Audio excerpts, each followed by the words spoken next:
Welcome to Breaking Down Bergman. I'm David Friend. And I'm Sonia Strimban. And we are looking at From the Life of the Marionettes.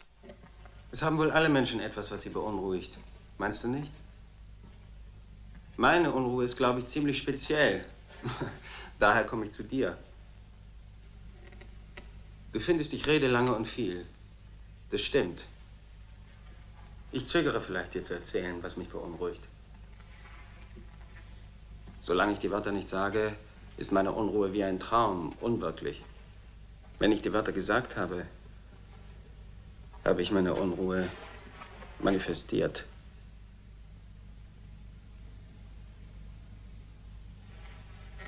Es erschreckt mich, dass ich töten will.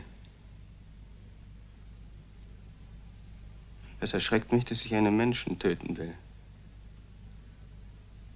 Es erschreckt mich.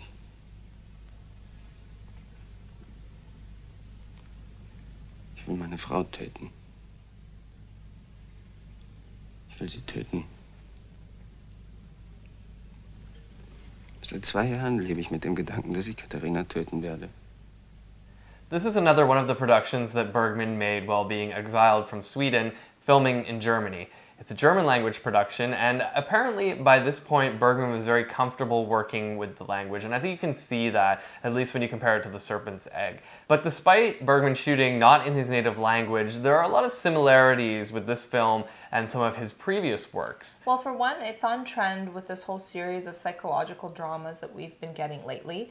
And it features similar type characters. So for example, at the center of the film, we once again have a clinical therapist and one of the main characters who's going through a significant psychological trauma. But it's not just thematically. As I was watching From the Life of the Marionettes, I was reminded of everything from Winter Light, Hour of the Wolf, and The Right. It recollected where Bergman came from, all the themes and all the visual styles that he was interested in.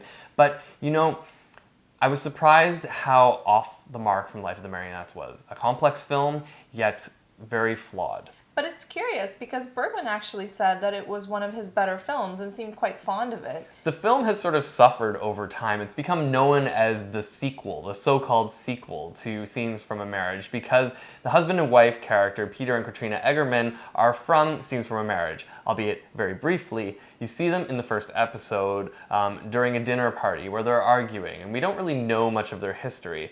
I find this particularly humorous because when we were talking about Scenes from a Marriage, we discussed how there must be a great backstory to these characters, not knowing at that time that in fact there was an entirely separate Bergman film focusing specifically on them. I think when it comes down to it though, we were a little bit disappointed. I still find it hard to believe that this Peter and Katrina Egerman are the same as in Scenes from a Marriage. This doesn't really feel like a sequel to me, and I don't know whether it's because it's a different set of actors. They look nothing like. He didn't even try to create a resemblance. The age isn't very cohesive with the Yeah, storylines as you would it just think. didn't work. And also, I think the personification of the characters, which B.B. Anderson and her co-star did a very fine job of. They were very believable in their angst and hatred for each other, and it flowed really well with the dialogue and everything. In this film, that doesn't happen again. And there's definitely a sense of loss. So there wasn't that parallel to me that I could recognize them and say, aha, I get it. Like, this is a transition. I think what shocked us most is that Peter has homicidal tendencies all of a sudden, which we never saw clues of in Scenes from a Marriage. We didn't really get to know them that well, but aside from him staring at his wife with displeasure, I didn't think he was gonna, jump across the table and choke her to death. He was a lot more brooding and kind of in his own head in From the Life of the Marionettes than he ever appeared in Scenes from a Marriage. He just seemed kind of emasculated and angry, but here he's just somehow more philosophical, more dark, silent and mysterious. Ich weiß nicht, Katharina, meine Intuition macht sich verdammt große Sorgen. Hat deine Intuition immer recht? Ich glaube, ja.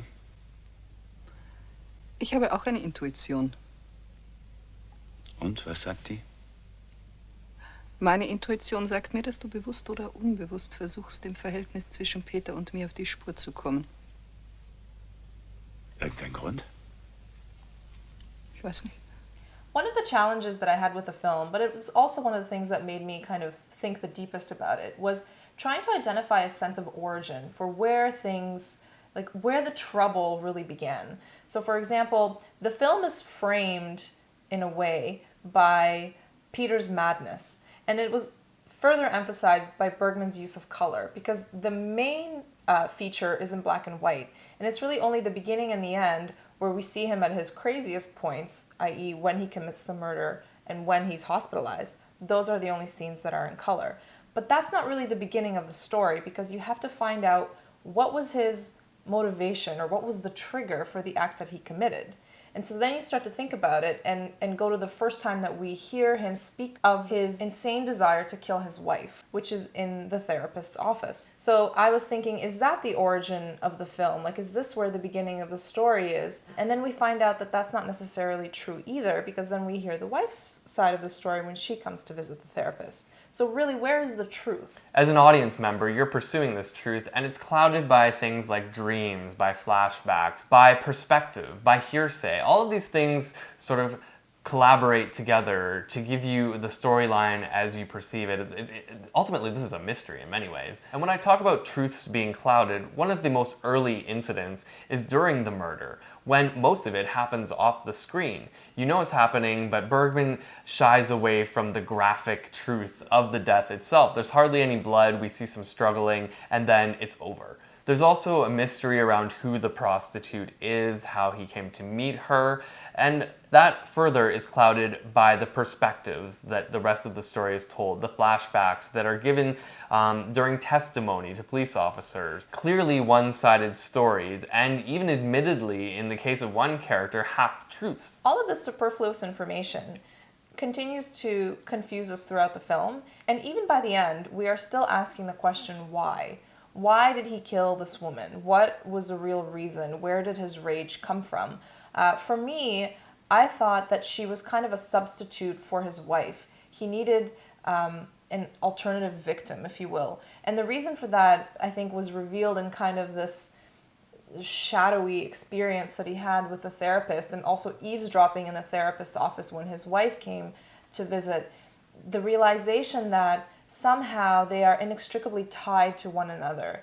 And despite all the strife and damage that they cause each other in the relationship and how toxic it is, one can't really survive without the other. I don't know where this codependency comes from, potentially some kind of weakness in the two of them that they resolve by being together. In fact, I think Katrina even admits that somehow he is a part of her. And even though she seems to loathe him, she can't let him go. And maybe this is what connects it most closely to Scenes from a Marriage, is that question of, is this couple forever doomed? Are they parasites that are literally living off of each other as they struggle to survive? I also think it's interesting that once again, Bergman has used eavesdropping as a way to gain the most truthful moments in this production. It happened in Autumn Sonata, for example. It's happened in other films too, where a spouse does not speak to their partner directly. In fact, they overhear someone else confessing or giving details about their private life just by accident, or in the case of this movie, purposely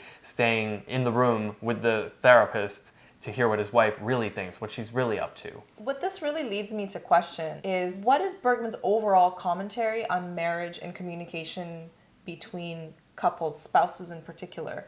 Are they always doomed? Are they doomed from the beginning? Do we hopelessly get married for some sense of creating a connection when we really don't need to do that?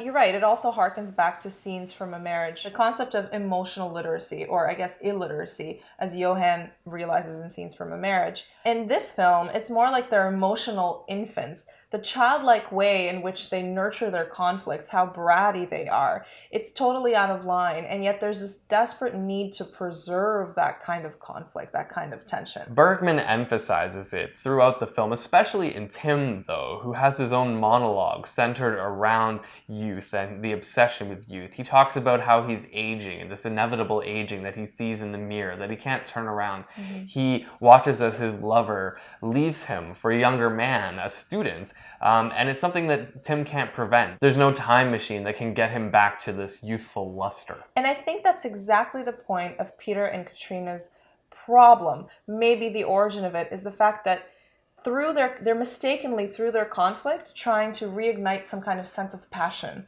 some kind of desperate connection that they had in their youth during better years, where they would fight and they would be angry, but then through that there would still be love, and they would rekindle something and the connection was still there. Except now, after many years of marriage, after many indiscretions, after many offenses, it's not there anymore, and all that remains is the hatred.